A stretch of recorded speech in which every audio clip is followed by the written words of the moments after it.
당신이 찾던 지식교양? 공평한 뉴스, 국민의 시선? 파격적인 아이디어와 상상력으로 뉴스를 디자인하는 시선뉴스입니다. 안녕하세요. TV지식영어 박진아입니다. 지난달 24일 고 홍기성 감독의 영화 1급 기밀이 개봉하고 그의 사회고발 전작들에 대한 관심이 쏠렸습니다.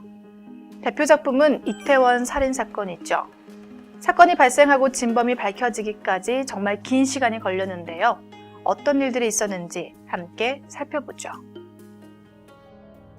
1997년 4월 서울 용산구 이태원동의 햄버거 가게 화장실에서 당시 홍익대 대학생이었던 조중필 씨가 칼에 찔려 살해됩니다. 당시 현장에는 미국인 아버지와 한국인 어머니를 둔 아더 패터슨과 그의 친구인 재미교포 에드워드 리가 있었고 그들이 용의선상에 오르게 됐죠.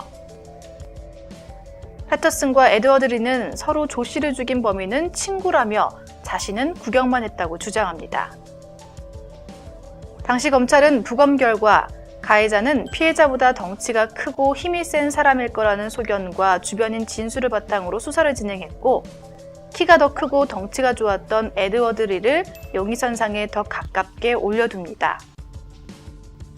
결국 칼의 원래 소유자였던 패터슨은 흉기 소지 혐의로 1년 6개월 구형 뒤 출소됐고 그의 친구 에드워드 리는 살인 혐의로 재판을 받게 되죠.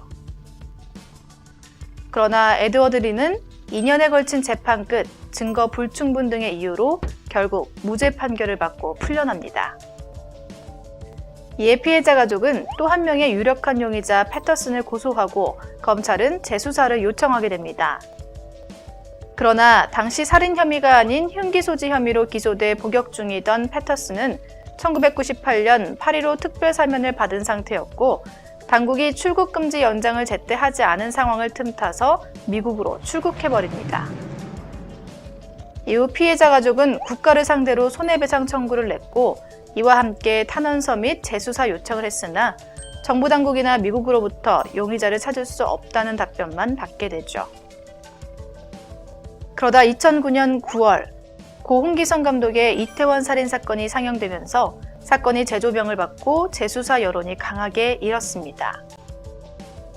이에 검찰은 2009년 9월 미국 당국에 패터슨에 대한 범죄인 인도를 요청하고 패터슨이 2011년 5월 미국에서 검거됐으며 미국 LA 연방법원은 2012년 10월 패터슨에 대한 한국 송환을 결정합니다.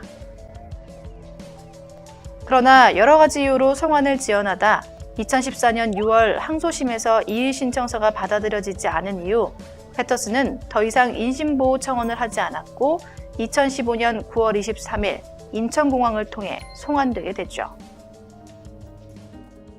패터슨을 국내로 송환할 수 있었던 가장 큰 이유는 바로 혈흔 형태 분석이었습니다.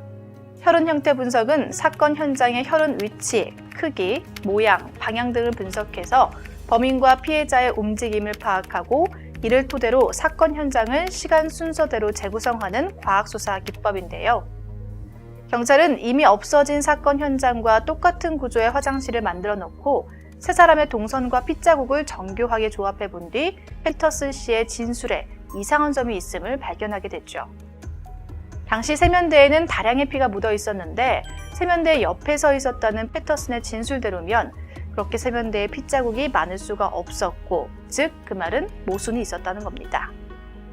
긴 시간이 걸리긴 했지만 결국 범인을 잡은 거죠. 이는 범인을 잡기 위한 많은 사람들의 노력이 있었기 때문에 가능한 것 아닐까요?